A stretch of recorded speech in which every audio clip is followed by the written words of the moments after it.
download the app. Listen to Spark FM online 24/7. Igniting the airwaves. Spark FM.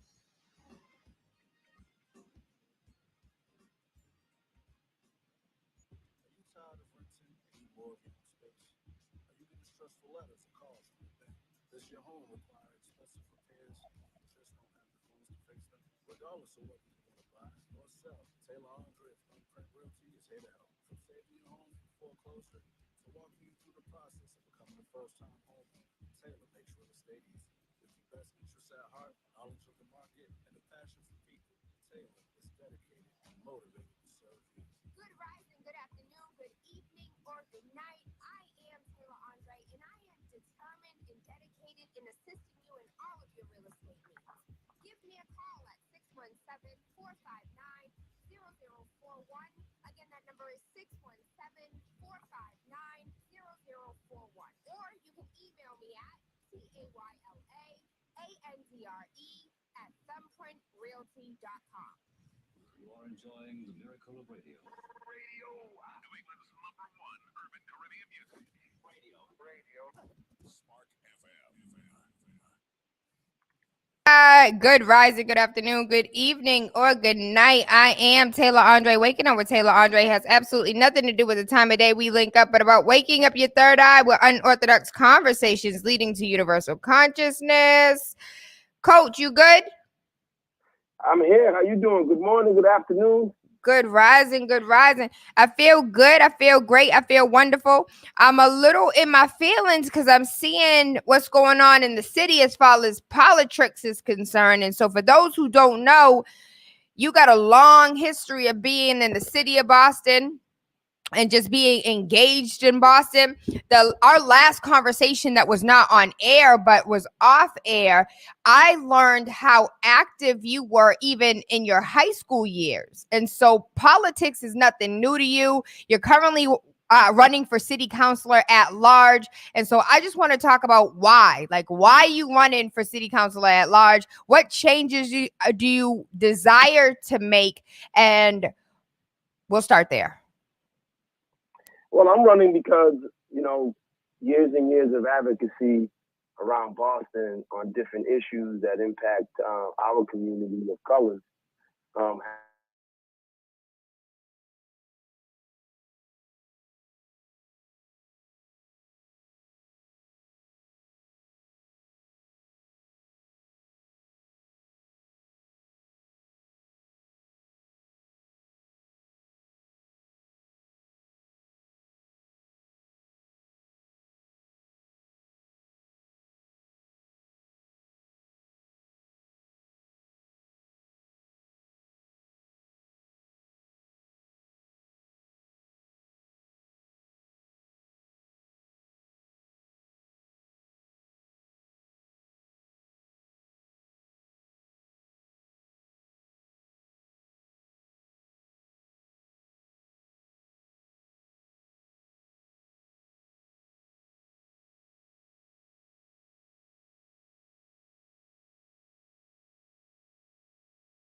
My first Esa es la question más. is, what would you do? So any question that I ask moving forward is, you are city councilor at large, all right? And so, or not any question I ask, but regarding what you're going to do, we're asking as if you have the seat, you won, we voted, we came out in record numbers, you're the winner.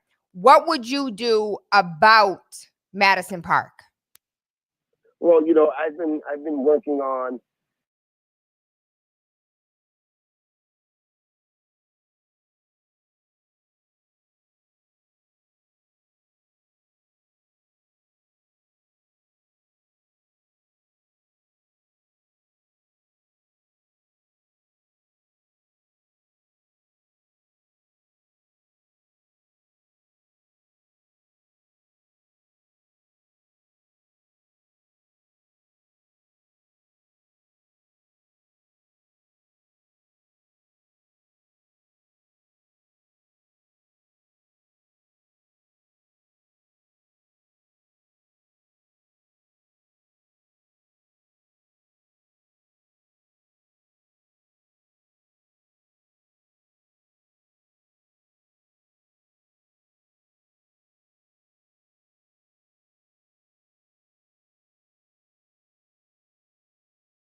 you know, over the last 30 years of mentoring and coaching and being a part of that community. I was 17 mentoring 13 years old. I was trying to stay out of trouble myself, working out of the Marshall School in Four Corners for the BCYF department that's ran by the city.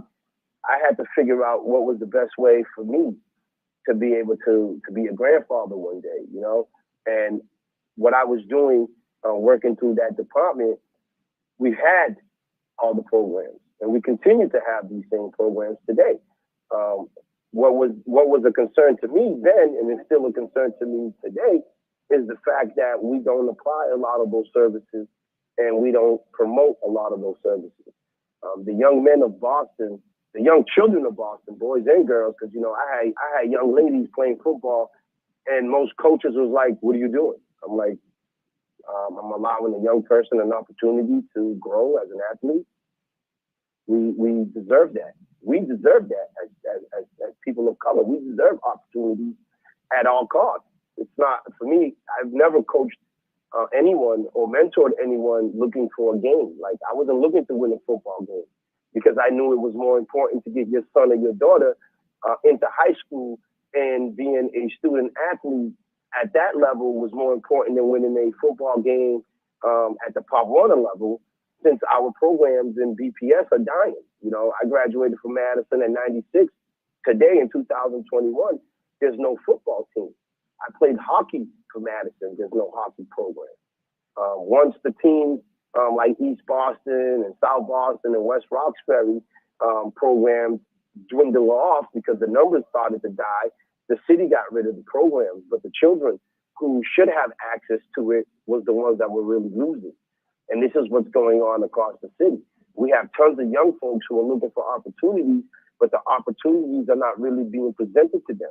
We continue to find out about, you know, jobs or programs the last minute, you know, the 24th hour versus the first hour. So we have an opportunity to put out the information, an opportunity to engage others, an opportunity to share. So folks want to, or who want to participate can participate. As a lifeguard, I was able to mentor thousands of students out of the BPS program, along with being an employee of the city, because I had access to children as young as kindergarten.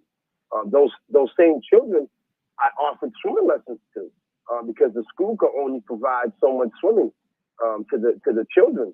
Some parents didn't feel comfortable with their kids being in the pool because they didn't understand some of the benefits of it. So I would reassure parents on what would be provided and how it would be provided, and allow them to see firsthand.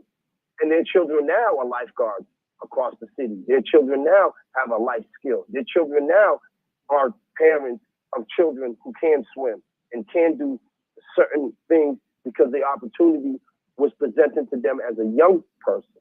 We can't allow our community to continue to exile our kids because they're too young to do something.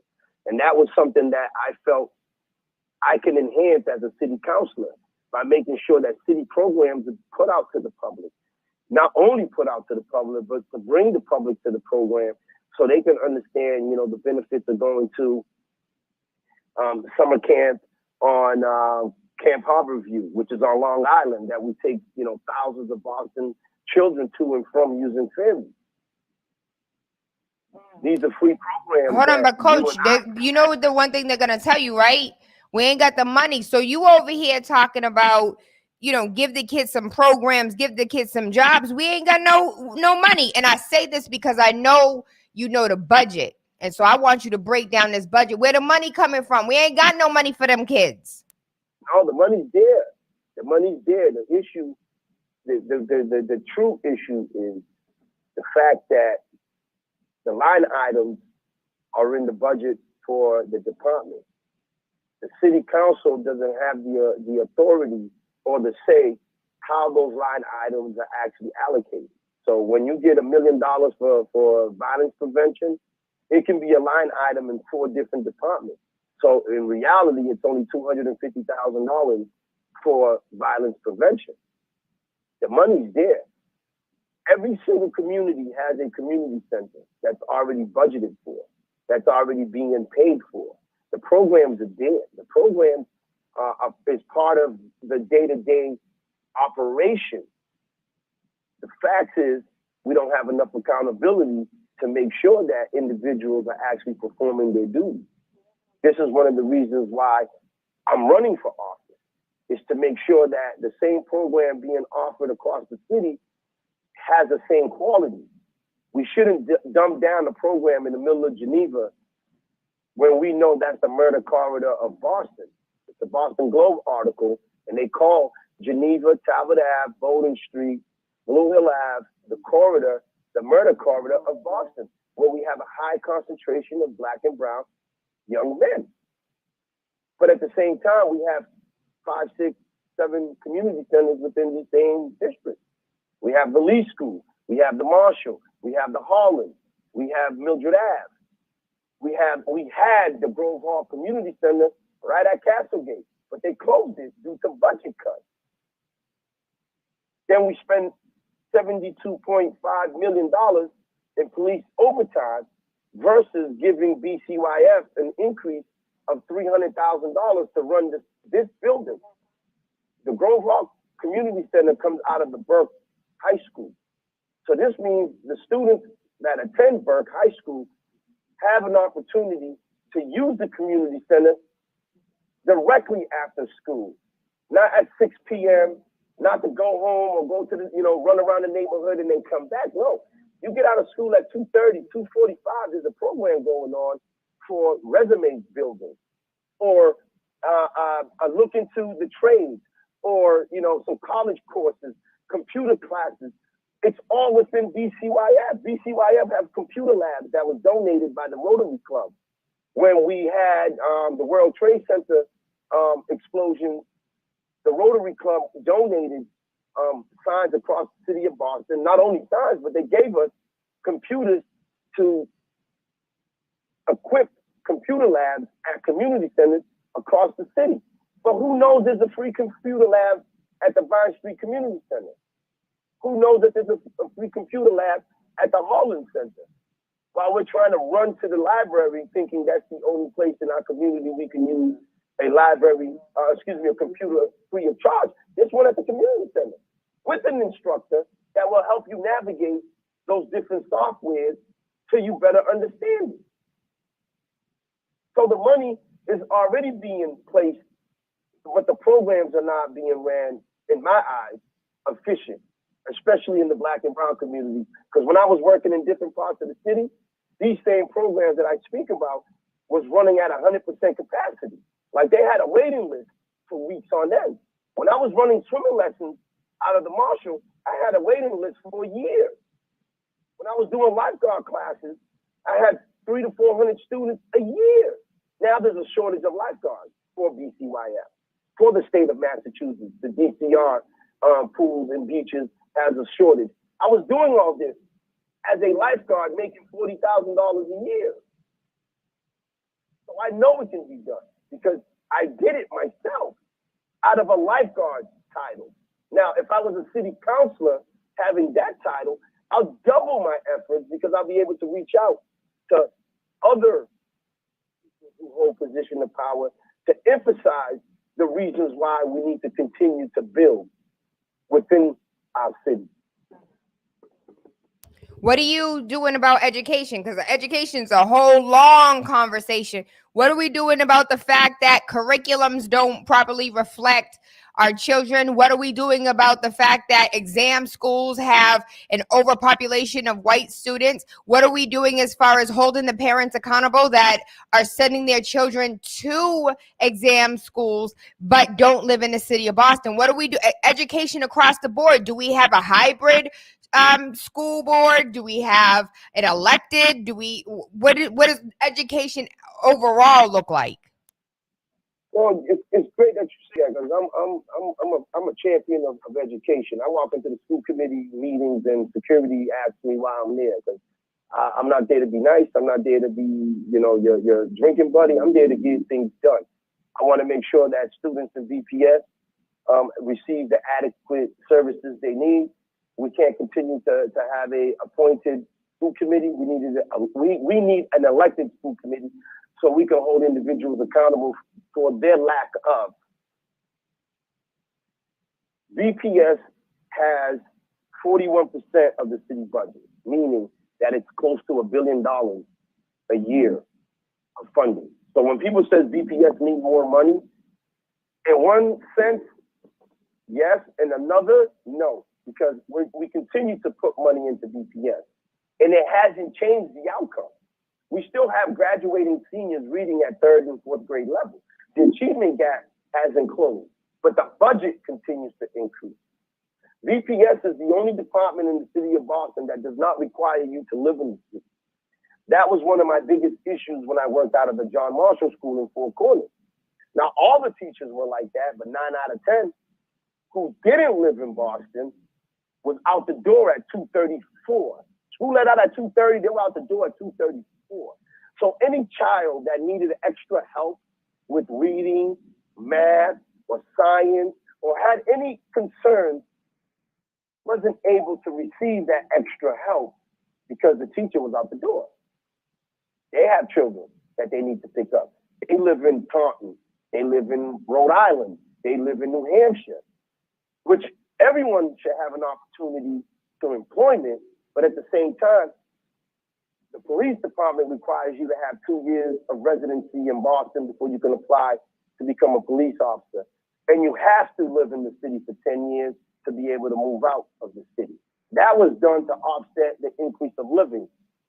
So instead of the city giving you more money as an employee, they said after 10 years of service, you're more than free to move out of the city if you're looking to buy a home or you're looking to do, increase your ability to move around, right? So in BPS, we don't have that set in stone. You're hiring teachers who don't have an interest in the direct community that they work out of. That's killing the opportunity for our students. That's putting us behind the 8 ball. When the school committee decided to change the enrollment process for the exam schools, the white and Asian community filed a lawsuit in federal court because they felt that their children wasn't going to gain an opportunity that you and I never had. Black and brown students never had a full opportunity to access Latin Academy in O'Brien. 9 out of 10 of our students get accepted to 5 out of 10 go to Latin Academy. 1 out of 10 get accepted to Latin. There's 8% of black students, black and brown students, 8% of black students at Latin. That has to change. My children go to school in Carlton. I chose to put them in the Metro program. I'm pro-parent. You pick a school that fits your child. If your child has special needs, or if your child has a creative way of learning, that's how I like to call it. They have creative ways of learning. Me as a teacher, me as a mentor, I had to figure out what's the best way to connect with your child. We don't have those services because we have individuals that don't understand the black experience. People don't understand why it's so difficult for our children to get up in the morning to go to school. When you're up at 2 o'clock in the morning because there was, some disturbance in front of your house, or your neighbors upstairs was having, some kind of disagreement at 2 in the morning, and the police had to come. Whatever the situation is, a lot of our personnel in DPS do not have the understanding. You can't learn some of these life skills out of a textbook. The administration doesn't reflect the population of the school. What I mean by that is 9 out of 10 principals are white. 9 out of 10 teachers are white, not black. 9 out of 10 therapists, not black. But then you go to BCYF that runs out of these same buildings, 9 out of 10 staff members are black. Unless you go to, I still call segregated parts of the city. You'll find individuals on the staff reflects the community. You won't see too many black and brown staff members in certain parts of the city when it comes to BCYF, along with Parks and Recs. So these are the things that I noticed as a city employee at the union table, negotiating contracts, having conversations with different departments, making sure that I came back to the membership with the right information was always my goal. I didn't want to give people false information and then turn around and have people be misled. When you look at the contracts in the city of Boston, you'll see how we dictate our budget.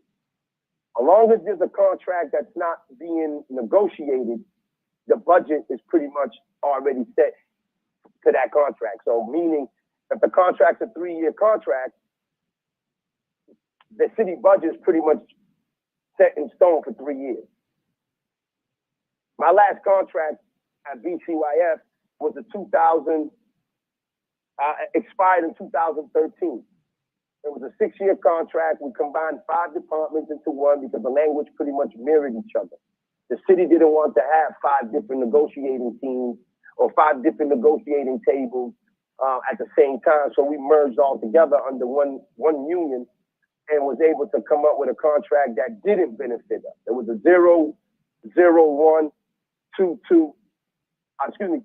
233. So out of a 6-year period, direct services was given a 9% increase over 6 years. Meanwhile, on the other end, the BPD was also going through negotiation, and these folks were able to get 18% over the same amount of time frame. They were able to get 18% over 6 years of negotiation. When you break it down, it's pretty much 3% per year.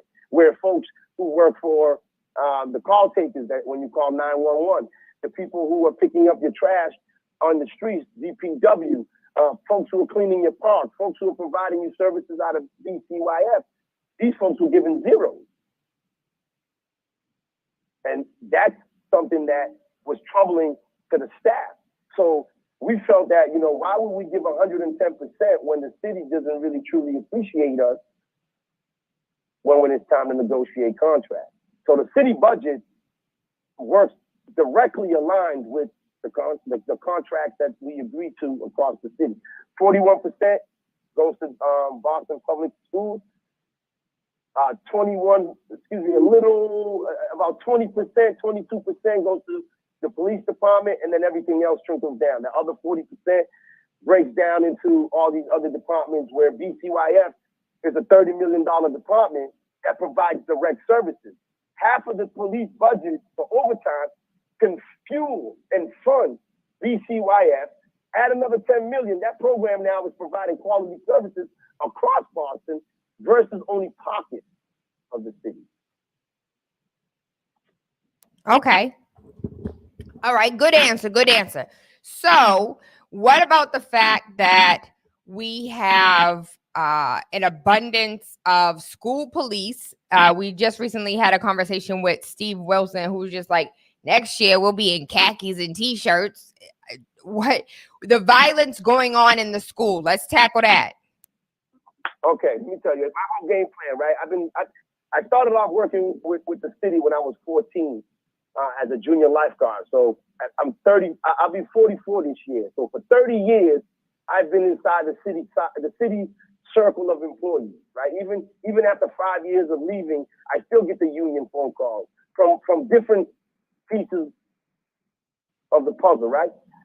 So I had brought this proposal to the city one year when I went on I was doing mentoring training across the country. Andy Casey Foundation was just sending me everywhere. I spent a week in Colorado. I spent a week in New York. I spent a week I was everywhere doing training. I came back with this project that they were doing out of the Baltimore, Maryland area.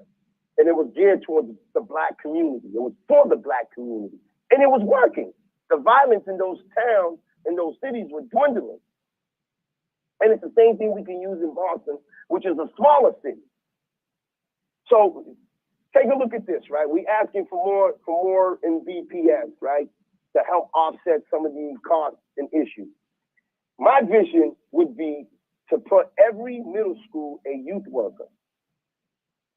That youth worker now works with youth within the school, not 1:30 in the afternoon when school's letting out, not 2:30 in the afternoon once the kid left the building, and you got to go find him and bring him back. We're talking about at 11 o'clock, 11 to 7 schedule. So when that youth worker comes into school, he or she can work with the guidance counselor and say, what's going on with little Domingos? Well, little Domingos came to school today. He had a little attitude, and I couldn't really get him to say much. Me as a youth worker, which the city has about 40 youth workers. Youth workers is one of the biggest titles within BCYF. works with this individual through middle school to help him navigate where he or she wants to be in life. This same youth now goes to high school. I was a student at the Dearborn Middle School. I went to Madison Park. So the youth worker at the Dearborn will call the street worker out of Madison Park, who now is another avenue of opportunity for our youth.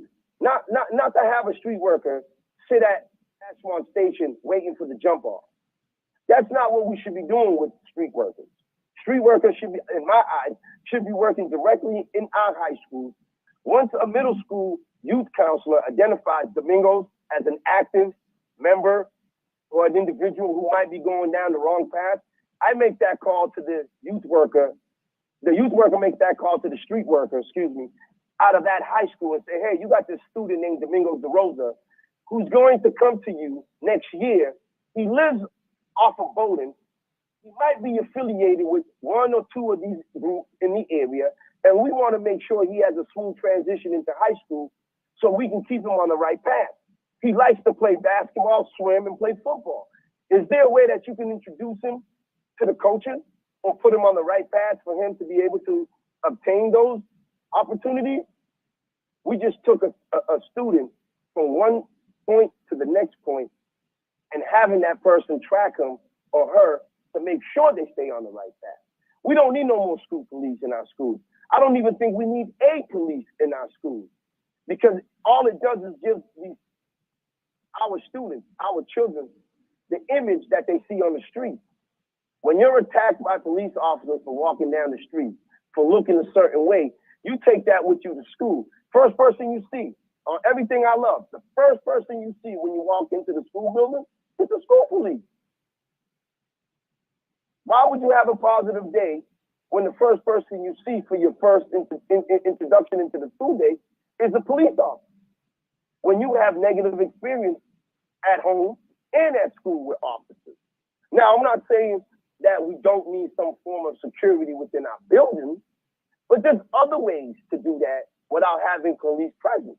Like I said, having a youth worker in middle school, having a street worker in high school. The Lee School has one of the, to me, in my eyes, one of the greatest icons in Boston's basketball history, Mr. Hayward. He's been there probably, there's guys that he coached that's in their 40s and their 50s. Officers, police officers he coached that, gone on from his program. He's in an elementary school. Why don't we have a 5th grade basketball program to feed the middle school basketball program, to feed the high school program? We got 24 swimming pools in Boston. There's only 2 swim teams.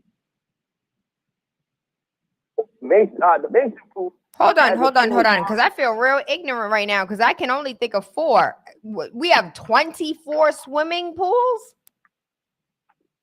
This is what I'm telling you. I'm telling you this for a reason, because the information is never given to you. Let's start off in the farthest parts of the city.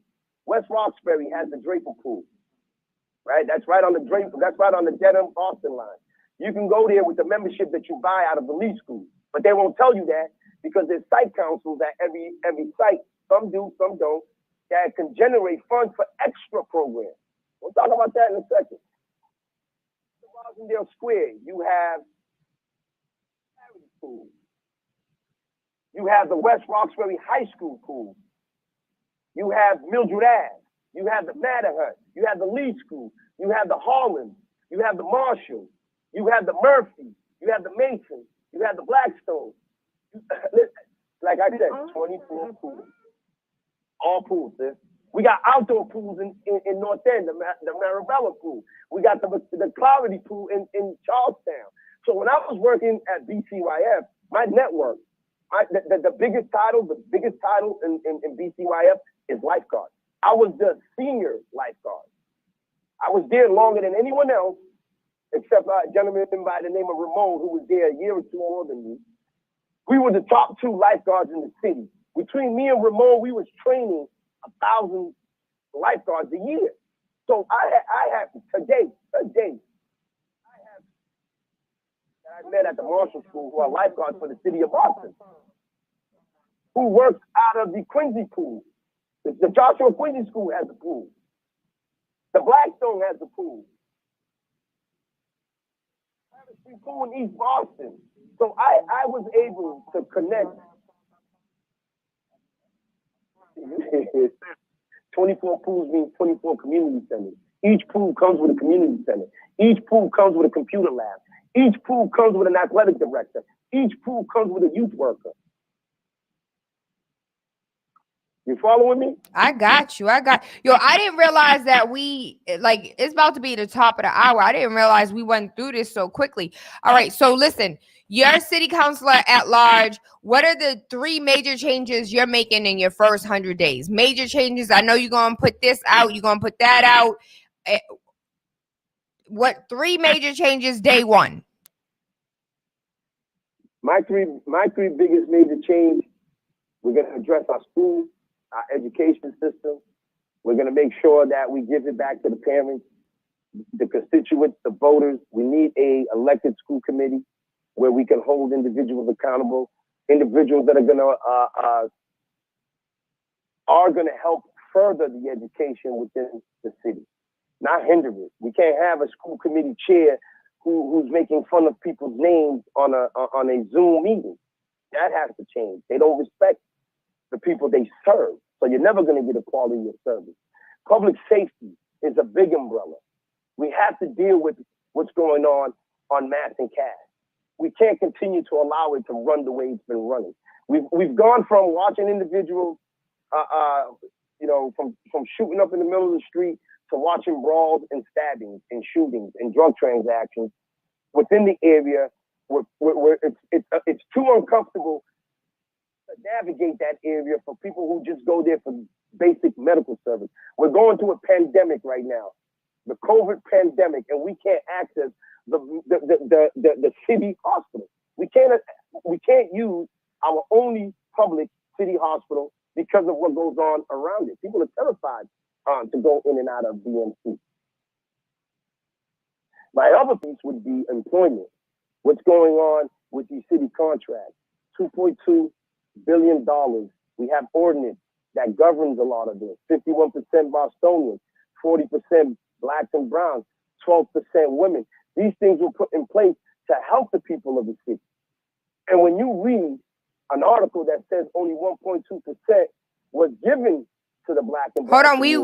we were hold on. I want to be clear because we were corrected, so I want to correct you. So black people specifically got 0.44%. So less than half of a point. I'm sorry. Yes, and that you gotta remember, this is over a 5-year span. So these numbers is over a 5-year span. It's not to take away from that 0.44%. Because I said that to the people in 2017 and no one paid attention to it because it wasn't a conversation that most people wanted to talk about. They were too busy hyped on the marijuana cannabis industry. People were more hyped on talking about a license that I need $500,000 to get, and then I got all these hurdles to jump through. You can't have an individual in your family that's been convicted for selling drugs. You can't have a felony. You can't have this and you can't have that. And then at the same time, the $2.2 billion that I can have access to was never a conversation for us in the black and brown community because they were silencing people who were talking about those real live numbers. There's no reason why we can't take some of these contracts and separate them. There's pieces of the contract that small black businesses, small black and brown businesses, small women businesses can do. If you have a building that needs to be cleaned, take the cleaning portion out of it and let someone do it. If you have a building that needs, whatever the need is or whatever the contract is, we can take pieces of it apart and allow people to apply for those. We can give more to help people start businesses so they can't keep saying we can't find. The Townsend project off of Townsend Street, at a meeting that I sat in, we were told by representatives of different locals that they couldn't find black workers, that they couldn't find workers. In a room full of black and brown people who all stood up and was like, did you bring in the application? I was the first one to say that. You say you can't find these individuals. You come to these meetings looking for the community to sign off. But did you bring any applications? And their faces turned because they didn't expect that kind of response. You're telling me you can't find people. You're in a meeting with 300 individuals, but you didn't bring one application. I'm not looking for your business card that you might take a month to call me back. Give me an application, tell me where to bring it. Have an open house at these different community centers. Have an open house at these different clinics. Work with these different within our communities, these different associations, so we can increase the numbers of individuals participating, not only in our education system, not only in our public health, our public safety issues that go around the city, not only with our employment. So that's what I was doing in my first 100 days, is making sure that all these gatekeepers understand that they can't continue to keep people out. You can't continue to send people information the day before or the day of and expect things to change.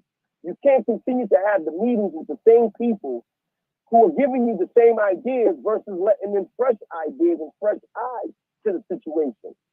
I still can't get a seat on the mass and cash task force. I've been dealing with this for 10 years.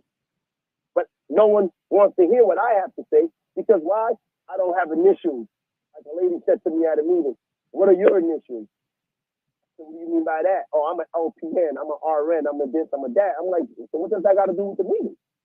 And that's how they treat us as constituents. If you don't hold a position with an association, if you're not an active member within your ward committee, you don't get the respect that you deserve as a person, first and foremost, and then as a constituent, as a taxpaying citizen, as a concerned resident. That's what I want to change. To give Coach, really quickly, because I have one last.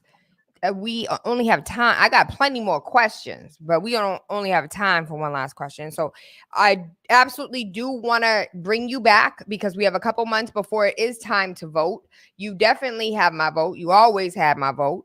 And I am wondering, how do you feel about what's currently going on as far as politics is concerned? The new generation who's coming up in different districts, running for office. What does this look like for you, or what is a best case scenario? We have the mayoral race, we have different district race, we have at large. Like, it really seemed like Boston about to be all the way shooken up, and so I just want to get your take on it. My take on this is look at people's track record. In 17, I ran for at-large. Every seat is open, in my eyes. You have to earn your seat, and if you keep your seat, that means you've been doing something right. We have to continue to look at people's track record. You're going to get a whole bunch of folks who are going to put their name in the hat, and that's more power to the process. That's what we want. But at the same time, you need to look at their track record. Where have they been on these issues for the last few years? Now that we have all these individuals pulling out of one race and running to another race, you're going to have 15, 16 individuals running for at-large, 8, 9 running for a district, because to them it's an open seat. It's anybody's seat. It's always been anybody's seat. We have to tell each other that we need to earn your vote, right? But that's not what's been happening, because we got gatekeepers who continue to allow the same individuals to hold these positions because the interest of their self. It's not the benefit of the whole city of what's going on Madison Cash. That's what I've been told. I have counselors who won't entertain a conversation on it because it's not directly influencing their district. And that's not how things should be in Boston. We should all be on the same page, regardless if it's an issue in my area or not. And this is why it's important for people to look at track record, how someone voted on the budget, how someone voted on issues that matter to you. What kind of committees are they sitting on? What kind of votes are they doing on those committees? What have they been doing before they started getting into office, or what they did before they got in office? People hold positions within a job.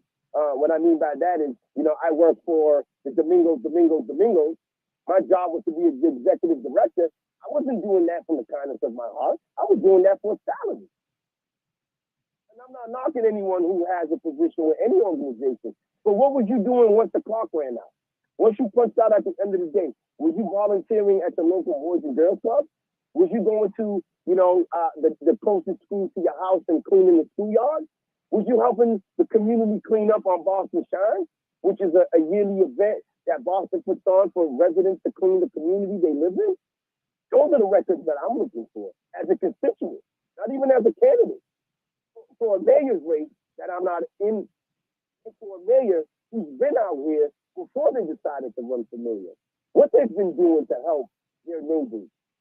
People in their community, have they been able to change their trajectory in life? You can't talk about gun violence and never attended a meeting about public safety. But then at the top of your agenda, you want to talk about education, but you never showed up to a school committee meeting. And this is what I'm asking the city of Boston to do. You can vote for me. That'd be great. Help me get in office. But look at my track record before you decide to do that. Look at anyone's track record before you decide to do that. Don't go off of someone else's opinion. Go off of what they've been doing. I have 25 years working.